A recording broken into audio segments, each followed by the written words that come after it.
Well, hi everybody, I'm Neil Smith and welcome to my Polar Lights 1/350th scale U.S.S. Enterprise Refit build.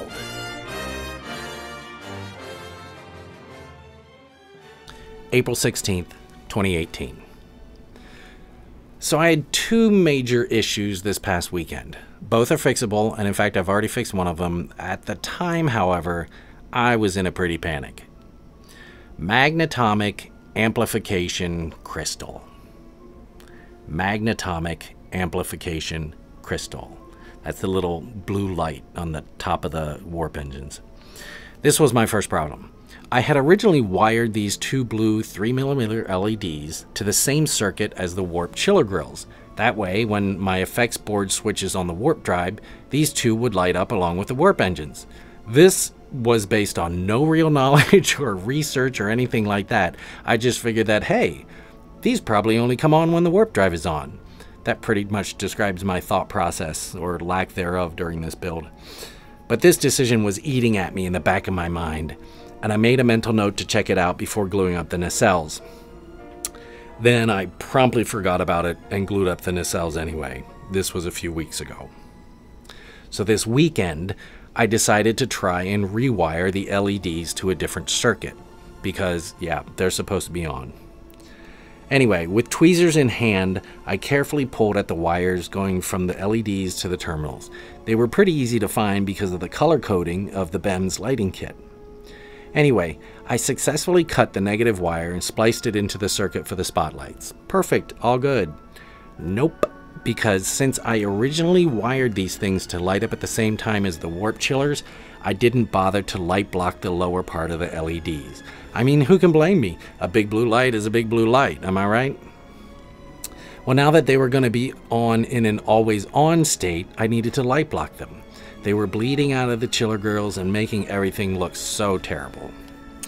So I carefully pulled up on the clear part from the outside, thank God I didn't glue those in, to give me access to the actual LED, which was glued to the bottom of the clear part. I knew I had to be very careful. I wasn't quite sure how hard to pull, so a few minutes later I had the first one out. I wrapped the LED with electrical tape and a little dab of tulip and shoved it back into place. Success. I moved on to the LED on the other nacelle. I carefully pulled up on the clear part and snap! I broke the LED. After a moment or two, or three, of panic, I realized that all wasn't lost. I just ran to my local micro center and picked up some blue 3mm LEDs. I carefully pulled out what I could of the nacelle, and what I couldn't, I sort of shoved out of the way, out of the hole. I carefully ripped the original LED off the clear part and re-drilled the hole for a new LED. And I soldered up and wired up the new LED, glued it to the bottom of the clear part, and popped it in the hole at the top of the nacelle. It took a little while to grab the wires from the opening where the pylon connects, but I managed to do it. Then I rewired my rewire, and then all the lights were where they were supposed to be. Problem solved. Yay! So now I'm feeling invincible. I'm a genius. I can fix anything. I know, hey, while I'm on this high, why don't I put everything on the base, wire it all up, and do a lighting test? Yeah, that sounds good. Let's do that. Oh, look, that one wire isn't quite long enough. That's okay. We'll just splice it and everything will be fine. Do we want to cover that splice with anything? Nah, this is just a test. We don't need to. Remember? I'm invincible. Okay, let's turn on the power. I blew the effects board. I'm an ass.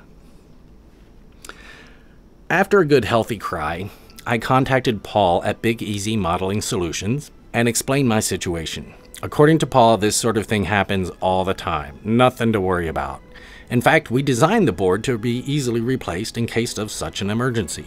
So I'll send you out a replacement board on Monday, and it'll only be $5. Wow. I can't say enough good things about my dealings with Big Easy Modeling Solutions, and Paul in particular. On my next lighted model, I am definitely going with them again, if I live through this one. Well, that's all the time we have for this episode. Be sure to subscribe so you can follow along with the rest of the build. And if you're interested in any of my recommended modeling tools and supplies, check out my Amazon store in the description below, featuring some of my favorites. Until next time, I'm Neil Smith. Thanks for watching. Oh, P.S. I also got the deflector lit.